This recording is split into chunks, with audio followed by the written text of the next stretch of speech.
Oh hey, Doom the Dark Ages came out. Can't wait to...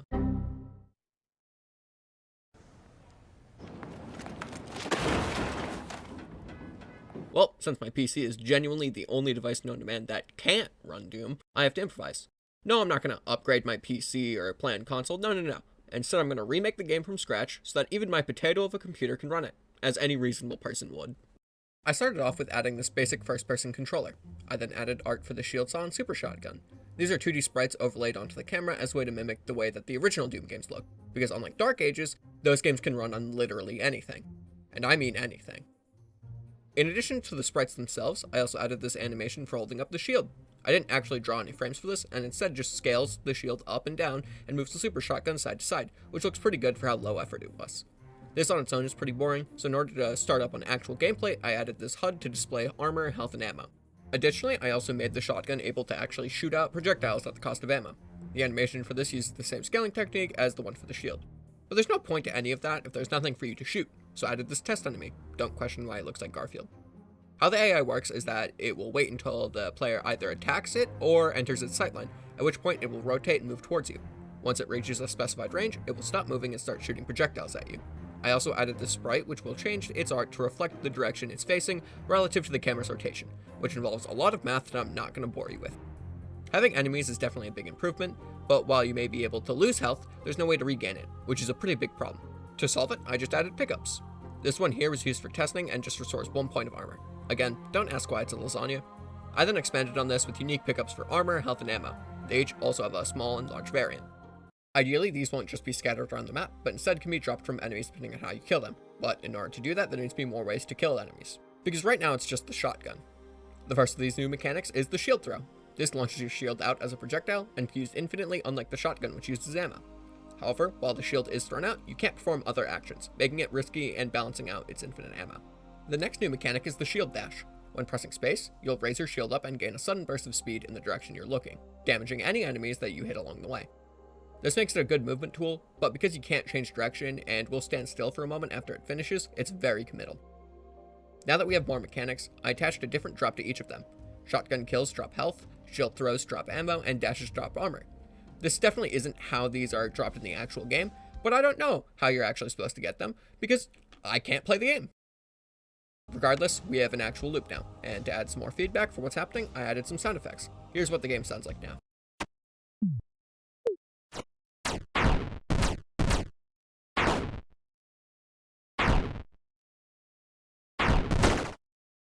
Look, I like Garfield as much as the next guy, or maybe a little bit more, or maybe a little bit too much, but he really doesn't fit as an enemy in a Doom game, as much as I have tried, so I guess I'll have to add some actual enemies.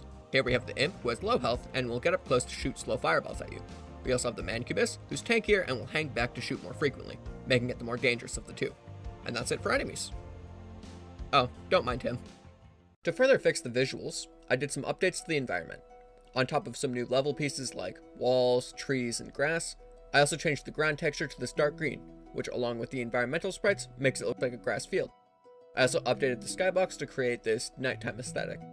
For some more functional additions, the hit effect for enemies got reworked so now they appear more red the lower their health is, giving a visual indicator of when they're at low health, which was borderline necessary as using certain abilities for a kill is a big element of the gameplay.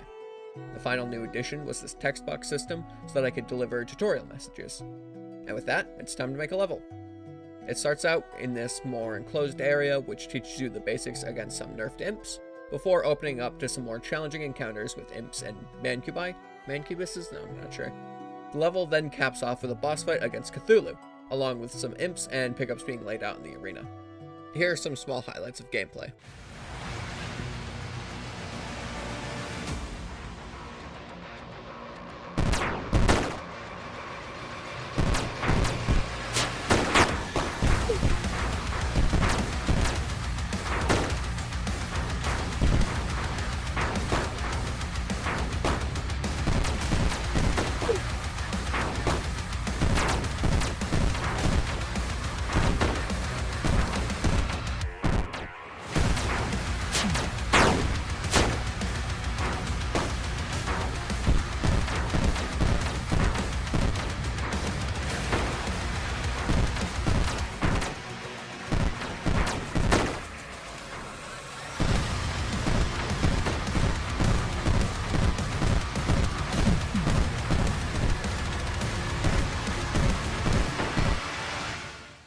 And with that, the game is done. Or at least it kind of is. This is still very unpolished, like for instance the main menu looks like this.